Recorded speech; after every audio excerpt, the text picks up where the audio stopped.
사랑하는 교회 여러분, 오늘 찬양대 찬양처럼 정말 우리도 예수님처럼 정말 샤론의 꽃같이 아름답게 피는 그런 신앙의 삶이 되시기를 간절히 바랍니다.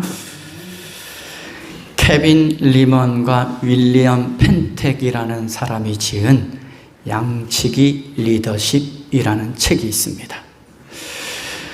지도자가 되려는 사람의 됨됨이 중에 이 책 내용 가운데 노이먼 박사라는 분이 이 태도에 관한 글을 썼습니다. 누구나 적극적이고 의욕이 넘치는 사람을 원하지. 재능과 태도 사이에서 고르라면 난 항상 태도를 고를 걸세. 태도가 좋은 사람은 대개 다른 사람들과 협력을 잘하는 경우가 많아. 그리고 대개 남들의 가르침을 잘 받아들이지. 부정적인 태도를 가진 사람들은 혼자 따로 노는 경향이 있네. 이들에게는 아무것도 가르칠 수가 없어. 부정적인 태도를 가진 사람들은 뭔가를 배우려는 생각이 없네. 능력은 좋지만 태도가 나쁜 사람이 다른 팀원들에게 항상 짐이 된다는 사실을 잊으면 안 되네. 태도가 나쁜 사람은 다른 사람들에게 아주 나쁜 모범이 돼. 어떤 한 사람의 나쁜 태도가 전체로 암처럼 번져나가는 것 직접 볼 수 있지라고 쓰고 있습니다. 세상의 지도자의 자세도 지도자가 되려면 어떻게 해야 하는가 이렇게 쓰고 있는 것이죠.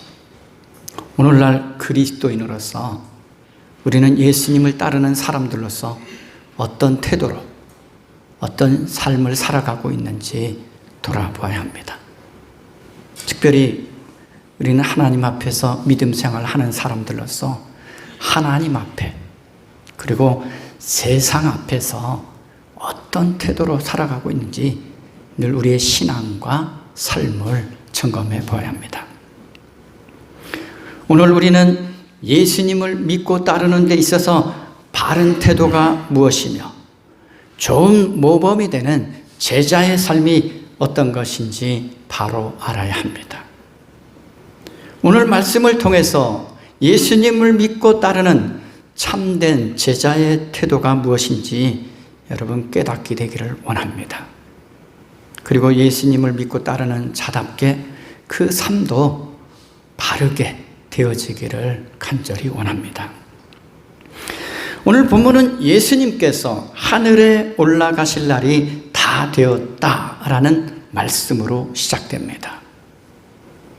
이 말씀은 예수님께서 십자가에서 죽으실 때가 다 되었다라는 말씀이기도 하죠. 더 나아가서 예수님이 부활하셔서 승천하실 날이 다가오고 있음을 말씀하는 것입니다. 한편 이 말씀은 예수님께서 하늘의 영광 안으로 들어가셔서 하늘에서 이스라엘과 지상의 모든 민족들을 다스리는 하늘 보좌에 오르셔서 통치하시는 시기가 다가왔다라는 말씀이기도 합니다. 예수님께서는 하늘의 영광, 즉 그 앞에 있는 기쁨을 위하여 이 십자가의 길을 아버지의 뜻을 따라 걸으시고 계시다는 것을 지금 말씀하고 있는 것이죠. 51절 후반부에 이렇게 말씀합니다. 그래서 예수님께서는 예루살렘에 가시기로 마음을 굳히시고 예루살렘을 향하여 올라가기로 굳게 결심하신 것은 바로 그 십자가의 길을 가는 것을 말씀하는 것입니다. 그러니까 단순히 예루살렘으로 간다면 마음을 굳히다 이런 표현을 쓸 필요 없잖아요. 그냥 가면 되죠. 그런데 이 마음을 굳혔다라는 이 말씀 속에는 십자가의 길이 담겨 있는 것입니다. 그 길을 갈 때에 부활의 영광, 하늘의 영광이 있는 것입니다. 무엇보다 중요한 것은 예루살렘으로 가는 것은 하나님 아버지의 뜻이기도 하시죠. 예수님께서는 굳게 결심하셨다라고 말씀합니다. 이는 예수님께서는 그 목적을 향하여 자기 얼굴을 예루살렘 쪽으로 고정시켰다라는 뜻이 들어있는 거예요. 갈 길은 정해졌고 죽으심은 확정되었으며 모든 행보는 십자가로 향해 있는 것입니다.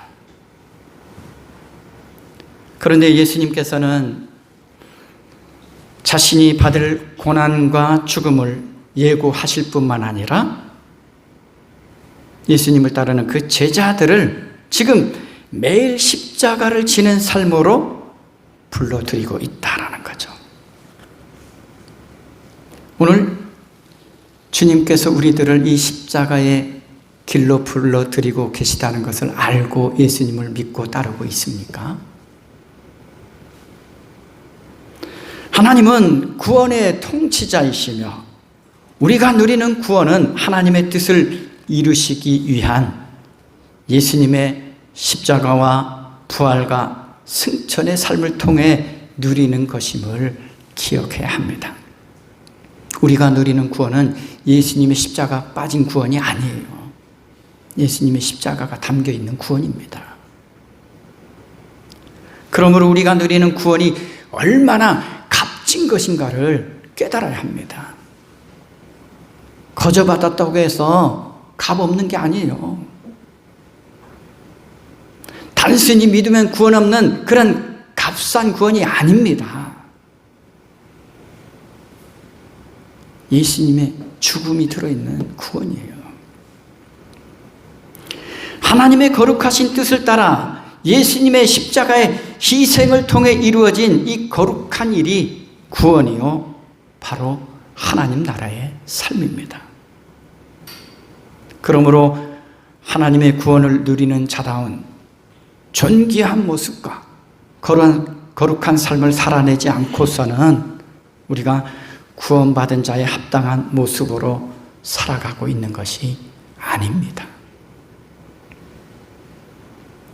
오늘 예루살렘을 향한 예수님의 여행은 배척을 받으시는 사건으로 시작되고 있습니다. 예수님께서는 세례를 받으시고 나사렛으로 가셔서 배척을 받으셨습니다. 우리가 지난주에는 어디에서 배척을 받으셨죠? 가버나움 지역에서도 배척을 받으시고, 일단 오늘 본문에서는 사마리아에서도 배척을 받으십니다. 예수님이 배척받을 일이 없어요. 왜냐하면 가는 곳곳마다 구원을 이루시기 위해서 가셨는데도 배척을 받으셨죠.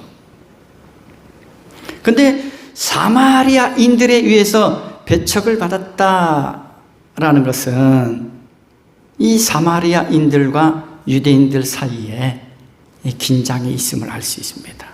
왜냐하면 유대인들은 이 사마리아 사람들을 멸시하죠. 왜냐하면 혼합 족속이라고. 그러니까 이 사마리아 사람들도 유대인들을 어떻게 해요? 대적하죠. 근데 오늘 예수님이 예루살렘으로 간다니까 예수님도 혈통으로는 유대인이잖아요. 그래서 배척하고 있는 거죠.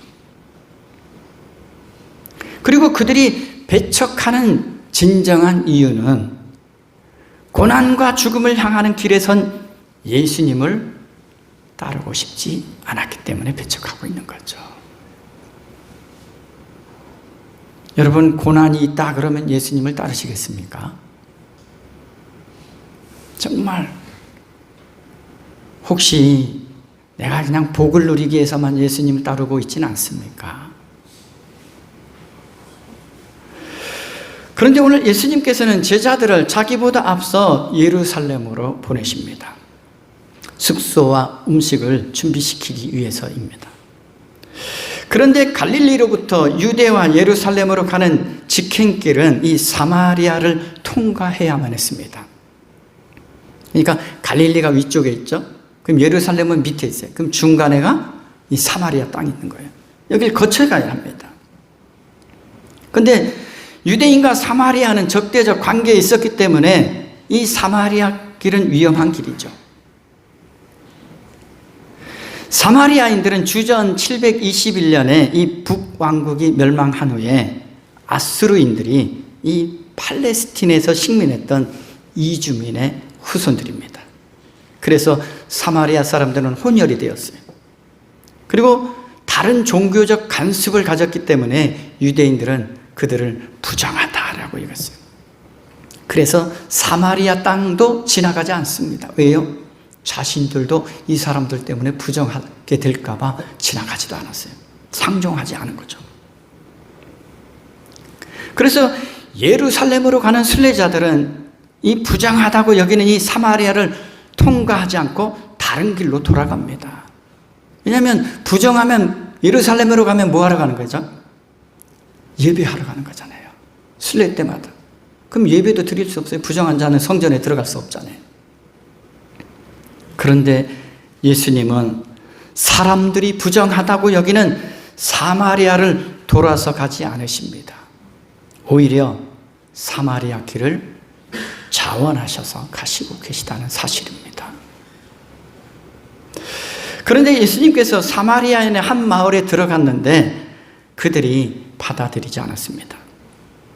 그러자 예수님의 제자였던 야고보와 요한은 예수님께 대한 그들의 무례한 태도에 분개하고 복수하기를 원하는 말을 하죠.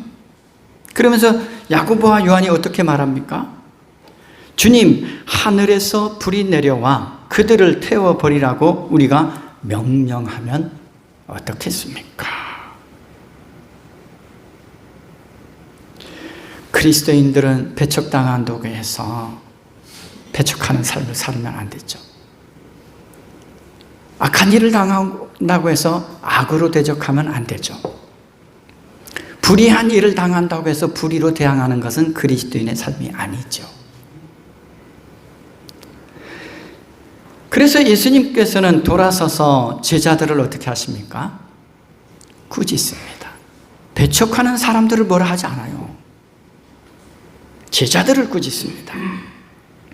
하나님의 뜻을 생각하시는 예수님의 생각과 제자들의 생각은 전혀 다르다는 것을 알 수 있습니다. 예수님께서 오신 목적이 여기도 잘 드러나죠. 예수님이 오신 목적은 멸망시키려 하는 게 아닙니다. 생명을 멸망시키러 온 것이 아니라 구원하러 오셨음을 잘 보여주고 있습니다. 하나님 나라의 가치는 불의로 대적하는 것이 아니기 때문입니다. 불의를 이기는 길은 의로 이기는 거죠. 여러분, 세상에 거짓된 것을 이기려면 어떻게 해야 됩니까? 정직함으로 이겨야죠. 정직함으로. 올바름으로 이기는 거예요. 예수님은 또한 외부 사람들에 대한 이 잘못된 분노나 심지어 폭력을 사용하는 것을 거부하고 계시다는 것을 알 수 있습니다. 왜냐하면 예수님은 화평의 왕으로 오셨잖아요. 폭력을 행사한다고 또 다른 폭력을 행사하는 것은 옳지 않은 일임을 말씀하고 있죠.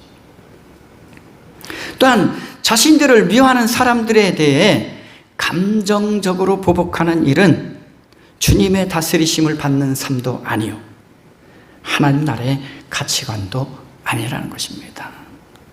우리가 얼마나 감정이 요동칩니까?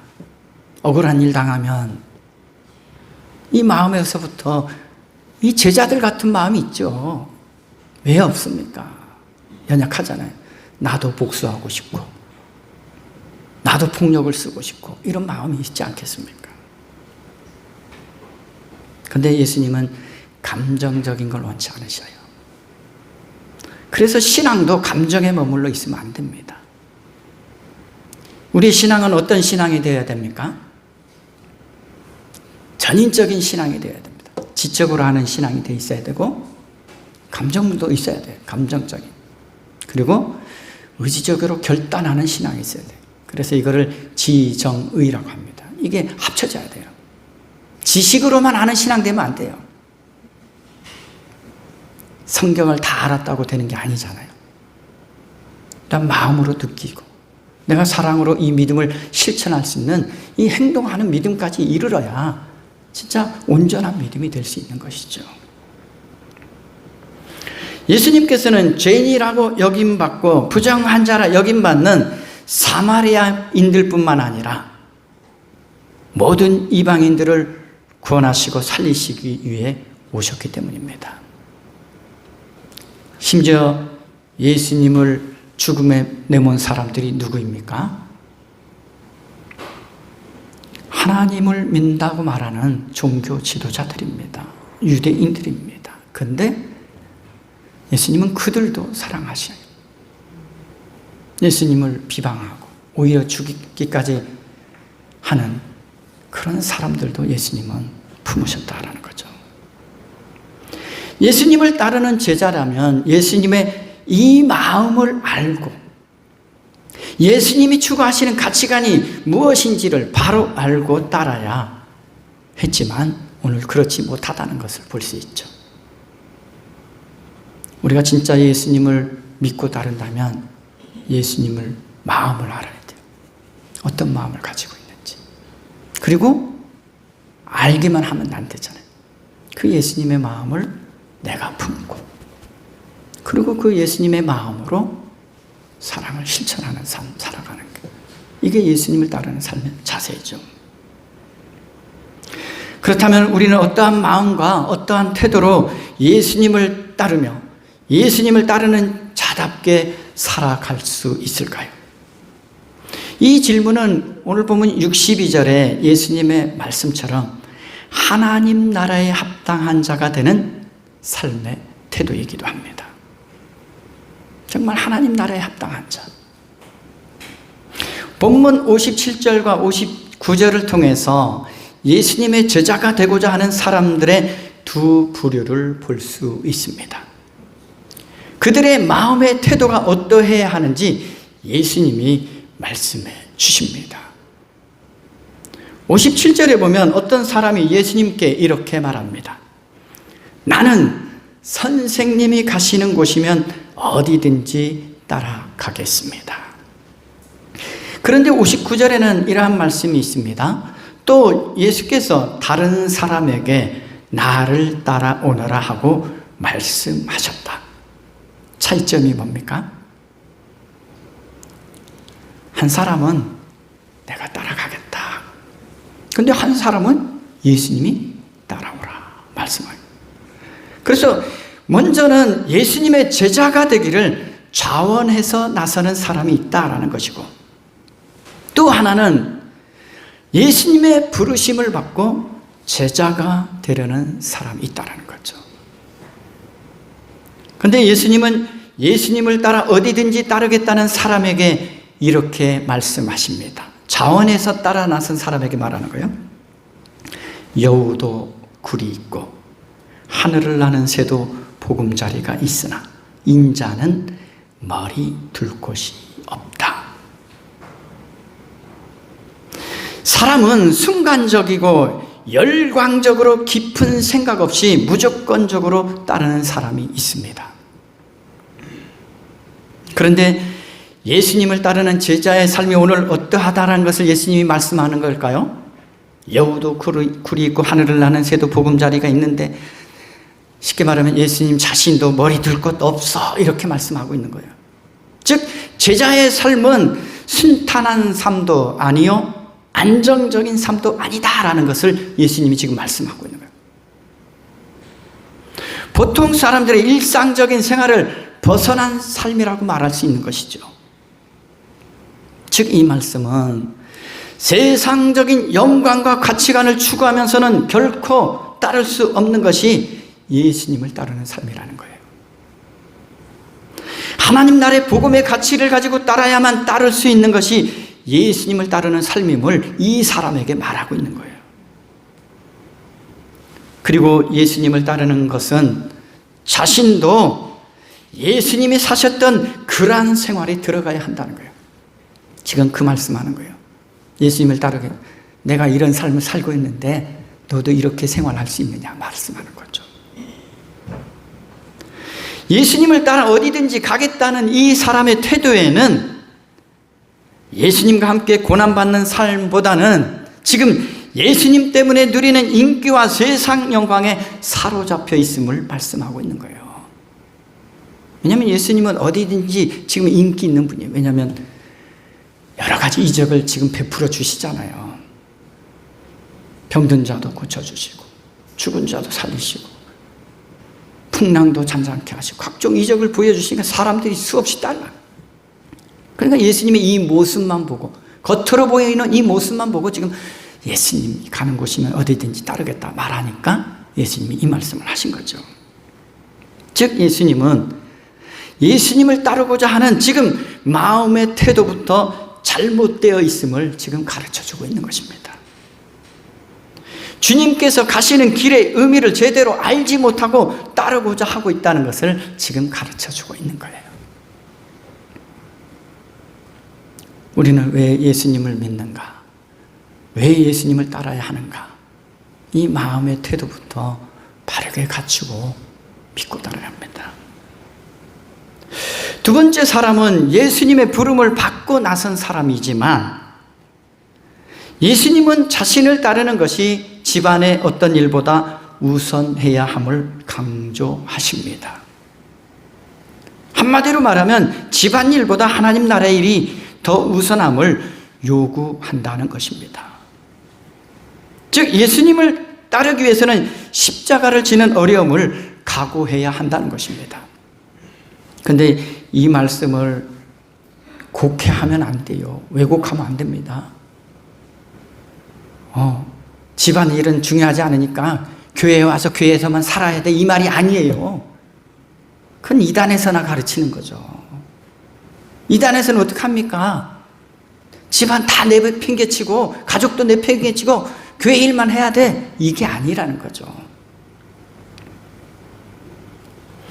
예수님의 부름을 받은 한 사람이 이렇게 말합니다. 주님, 내가 먼저 가서 아버지의 장례를 치르도록 허락하여 주십시오. 근데 예수님을 따르는 일과 아버지의 장례를 치르는 일, 여러분 뭘 먼저 할까요? 랍비들의 교훈에서도 이 죽은 친족의 장례는 거룩한 의무이며 사랑의 행동이었고 이 생과 내 생에서는 보상이 약속되어 있다라고 가르칩니다. 그래서 여기서는 이 부친의 장례가 경시되거나 부정되는 것이 아닙니다. 이 경우는 예수님을 따르는 것보다 먼저 하는 것이 거절된 것이죠. 즉 영적으로 살아있는 자의 할 일은 예수님을 따라서 하나님의 나라를 전파하는 것임을 말씀하고 있는 거예요. 다가오는 하나님 나라의 전파가 제자들에게 있어서는 무엇보다 먼저 해야 할 일임을 지금 말씀하고 있는 거죠. 즉 예수님의 제자들이 해야 할 일은 바로 이것이다라는 거죠. 이 두 번째 사람은 일의 우선순위에 대해서 잘못 알고 있다라는 것입니다. 즉 이 말씀은 아버지의 장례를 치르도록 허락하여 주십시오라는 것은 이런 의미가 있는 거예요. 하나님 나라의 일을 하면서 세상의 변명거리를 찾지 말라는 거예요. 하나님 나라의 복음이 지금 시급한데, 영생과 관련된 일인데 이 시급한 일을 두고 이 일 해야 됩니다, 저 일 해야 됩니다, 지금 변명하고 있다는 거죠. 그런 의미에서 말씀하는 거예요. 아버지의 장례를 치르지 말라는 의미가 아닙니다. 즉 이 말씀은 예수님을 따르는데 내가 기준이 되고 내 생각이 기준이 되고 내가 하는 일이 우선이 되어서는 안 된다는 말씀이에요. 그런 의미로 말씀하는 거죠. 그래서 예수님께서 뭐라고 말씀하십니까? 죽은 사람들을 장사하는 일은 죽은 사람들에게 맡겨두고 너는 가서 하나님 나라를 전파하여라. 여러분 죽은 사람을 장례했는데 죽은 사람이 장사 지낼 수 있습니까? 없잖아요. 지금 예수님을 믿지 않는 사람들을 죽은 자나 똑같아 말씀하는 거죠. 그런 일은 그런 사람들에게 맡겨두라는 거죠. 정말 주님을 믿기로 작정했다면, 결단했다면 먼저 해야 될 것을 하라는 말씀이죠. 변명하지 말라는 거죠.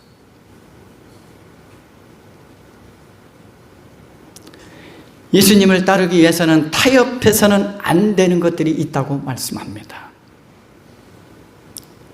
즉 무슨 말씀입니까? 여러분, 소유로부터 자유로워야 한다는 거죠. 가족을 사랑해야 됩니까? 사랑하지 않아야 됩니까? 사랑해야 됩니다. 왜냐하면 하나님이 만드신 최초의 공동체가 가정이에요. 가족 사랑해야 됩니다. 근데 여기서 말하는 것은 가족이 우상숭배처럼 되면 안 된다는 거예요. 그 소유와 가족을 우상숭배하는 것처럼 여기는 것으로부터 자유로워야 한다는 거예요. 머리 들 것 없다라고 말씀하신 이유는 소유로부터도 자유로워야 한다는 거죠. 우리가 뭔가 원하는 것 때문에 주님을 못 따르게 하잖아요. 주님을 따르는 일은 세상 영광을 바라보는 것이 아니라 하늘의 영광을 바라보며 나아가는 일임을 말씀하고 있습니다. 그리고 하나님 나라를 전파하기 위해서는 어떻게 해야 되는 것입니까? 준비태세가 되어 있어야 한다는 거죠. 준비태세. 근데 우리의 삶은 하나님 나라의 삶 전파하기 위해서 준비된 삶이 되고 있느냐 하는 것입니다. 또 다른 사람이 예수님께 말합니다. 주님, 내가 주님을 따라가겠습니다. 그러나 먼저 집안 식구들에게 작별 인사를 하게 해 주십시오. 이 세 번째 사람이죠. 그런데 예수님께서 그 사람에게 뭐라고 말씀하십니까? 누구든지 손에 쟁기를 잡고 뒤를 돌아보는 사람은 하나님 나라에 합당하지 않다라고 말씀하십니다. 그런데 여기서 뒤를 돌아본다라는 것은 이례적인 행동을 말하는 게 아닙니다. 여기서는 계속적인 행동을 말하는 거예요. 여기서 뒤를 돌아본다. 여러분 밭갈이 하는 거 보신 적 있습니까? 네, 어릴 때 연령대가 있으니까 소로도 하신 분도 있고, 저도 어릴 때 외양간에 소 한 마리가 있더래요. 밭갈이 하는. 근데 후에는 경운기로 밭갈이 하는데. 근데 여러분 밭갈이 하다가 뒤를 한 번만 보는 게 아니라 계속 돌아보면 어떻게 합니까? 비틀어질 수밖에 없지 않습니까? 쟁기를 잡은 농부는 앞을 내다볼 때만 비로소 이 바른 고랑을 만들 수 있다는 거죠. 어쩌다 한 번은 봐야겠죠. 지나온 길이 바르게 왔는지 그릇되게 왔는지 봐야죠. 근데 계속 바라보는 거예요. 계속 이렇게. 그렇다면 왜 농부가 쟁기질을 하겠습니까? 바로 묵은 땅을 갈아엎기 위해서입니다. 우리도 옛 생각, 옛 생활의 묵은 생활 방식을 갈아엎어야 온전한 말씀의 씨를 삶의 뿌리에 열매를 맺을 수 있는 거예요. 우리 김종수 집사님이 주중에도 몇 번이나 교회 와서 이 꽃씨를 심기에 꽃을 심기 위해서 막 해요. 한 번만 오는 게 아니에요. 물 주러 오시지. 죄송하죠. 막 긁어내고 꽃 심고 일주일에도 몇 번씩 오셔요. 가뭄이면 물 주러 오시고 비가 너무 많으면 여러분 화분 탁자 위에 올려놓은 거 보시죠. 그건 물 많이 마시면 또 썩어드니까. 이런 묵은 땅을 갈아엎는 것은 씨도 뿌려야 되지만 열매를 맺게 하기 위함이죠. 즉 우리의 옛 생각, 옛 생활의 묵은 생활 방식을 갈아엎지 않으면 변화된 삶, 하나님 나라에 합당한 삶 살아갈 수 없습니다. 왜 예수님을 믿어도 저 사람 안 변해요? 말하는 사람이 얼마나 많습니까? 옛 생각, 옛 생활의 묵은 생활 방식을 갈아엎지 않았기 때문에 그래요. 그러면 우리의 이 밭은 어떻게 갈아엎을 수 있죠? 말씀으로 갈아엎고 기도함으로 갈아엎고 찬송함으로 갈아엎을 수 있어요. 이 찬송의 위대한 능력이 있어요, 여러분. 찬송도 그냥 부르면 안 돼요. 우리 교수님들 잘 가르쳐 주시잖아요. 정말 저는 늘 배울 때마다 감동이 돼요. 감동. 네. 앞에서 배우는데 하나하나 정말 찬양대의 태도도 이와 같아야 되겠구나.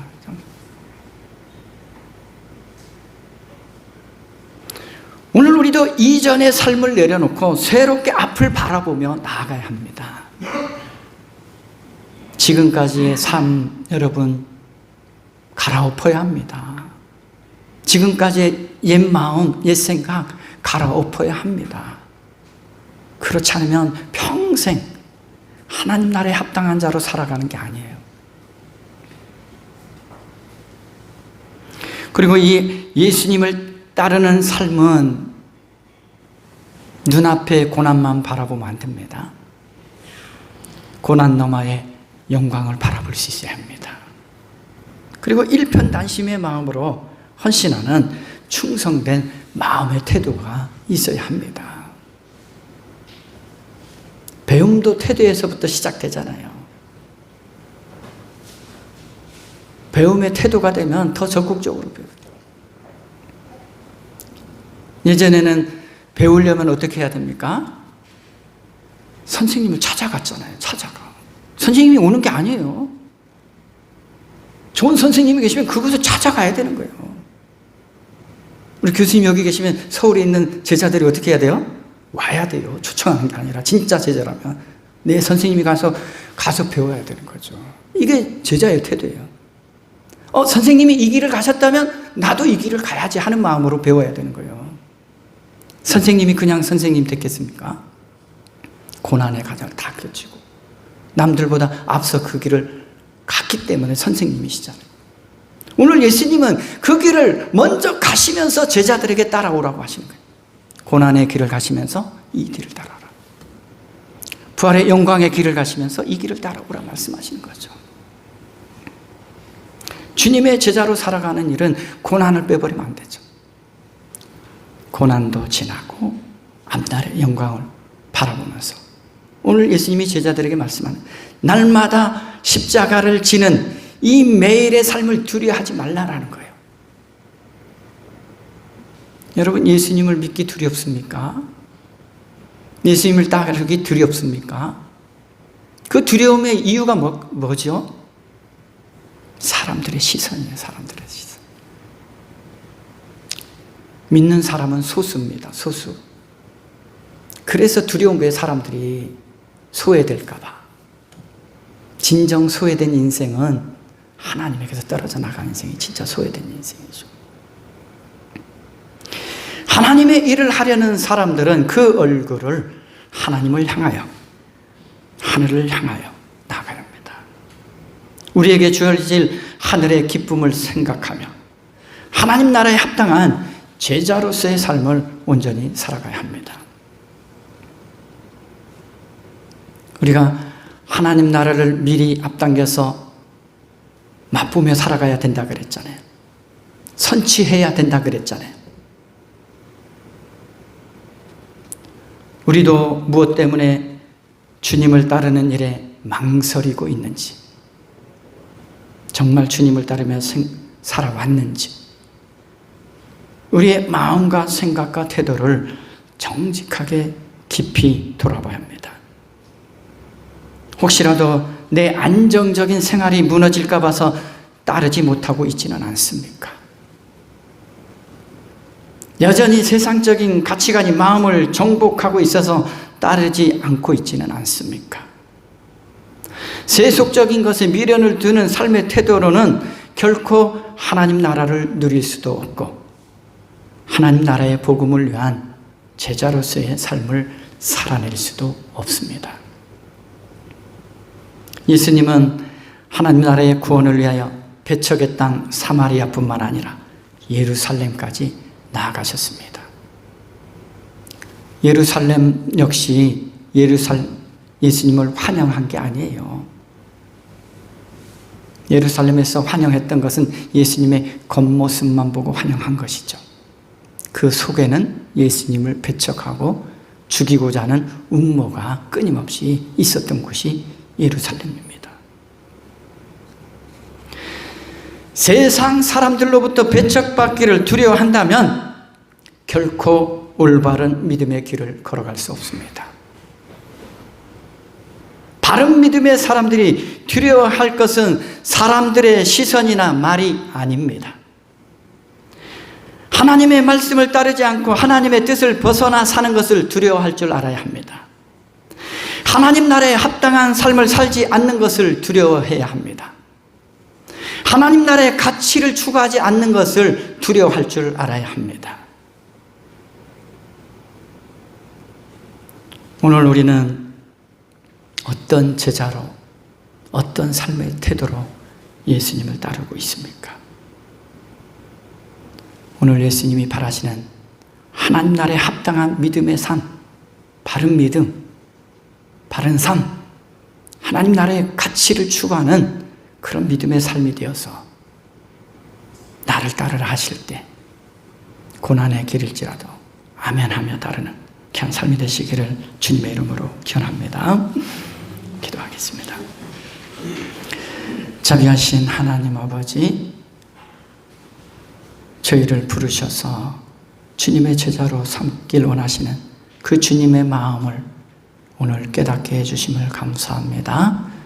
우리의 마음, 우리의 믿음을 다시 점검할 수 있도록 도와주신 것 감사합니다.